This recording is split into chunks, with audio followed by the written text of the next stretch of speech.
অনুতপ্ত হয়ে যাও। তওবা কবুলের কিছু শর্ত আছে। এক নাম্বার শর্ত হচ্ছে acknowledgement. You have to acknowledge what you have committed. আপনি কি পাপ করছেন আগে ঘোষণা দেন। তওবা কেমনে করবেন শিখায় দেই। প্রথমে ঘোষণা, আল্লাহ আকাশের নিচে জামিনের উপরে আমার চেয়ে বড় পাপী কেউ নাই। সগীরা কবিরা, জেনে না জেনে, ইচ্ছায় অনিচ্ছায়, শিরকে বেদাতি, শয়তানের ধোকায় পড়ে, নফসের ওয়াসওয়াসায় অনেক পাপ করেছে। আল্লাহ আল্লাহ আমি স্বীকার গেলাম আমি পাপী, আমার চেয়ে বড় পাপী কেউ নাই। প্রথমে আপনি স্বীকার যাবেন সব। 2 নম্বরের রিপেন্টেন্স আর নাদামা, অনুতপ্ত হবেন, চোখের পানি ছাড়বেন, অনুতপ্ত হবেন, লজ্জিত হবেন। চোখের পানির দৃশ্য দেখে আল্লাহর বড্ড ভালো লাগে, সুবহানাল্লাহ পড়েন। 3 নম্বরে স্টপ।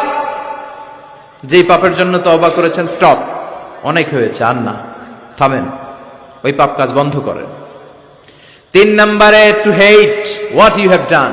আপনি যেই পাপ করেছেন এটা মন থেকে ঘৃণা করেন, মন থেকে এটাকে ঘৃণা করতে হবে। 5 নাম্বার হচ্ছে to determine that you never repeat this sin in your life again.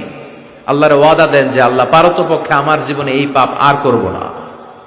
তার মানে প্রথমে আপনি স্বীকার গেলেন, 2 নম্বরে অনুতপ্ত হলেন, 3 নম্বরে পাপ কাজ বন্ধ করে দিলেন, 4 নম্বরে পাপ কাজটা মনে প্রাণে ঘৃণা করলেন, 5 নম্বরে আল্লাহর কাছে ওয়াদা দিলেন আল্লাহ আর পাপ করব না।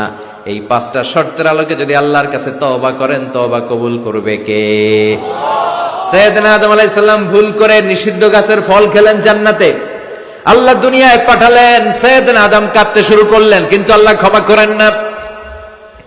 ফাতালাক্কা আদামু মির রাব্বিহি কালিমাতিন ফাতাবা আলাইহি। এরপর আল্লাহ সাইয়েদনা আদমকে কিছু কালেমাত, কিছু বাক্য শিখিয়ে দিলেন আর বললেন, আদম এই কালেমাগুলো, এই বাক্যগুলো দিয়ে চেয়েছে আমার কাছে কাঁদো, আমি ক্ষমা করে দিব।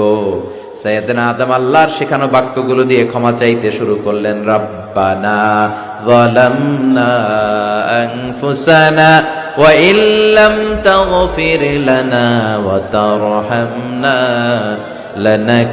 লানাকুনান্না মিনাল খাসিরিন। ও আল্লাহ, জুলুম করেছি, অন্যায় করেছি, পাপ করেছি, তুমি যদি মাফ না করো আমরা ক্ষতিগ্রস্ত হয়ে যাব। ঠিক কি না? অন্যায় হলেই এই দোয়াটা করার দরকার আছে না নাই?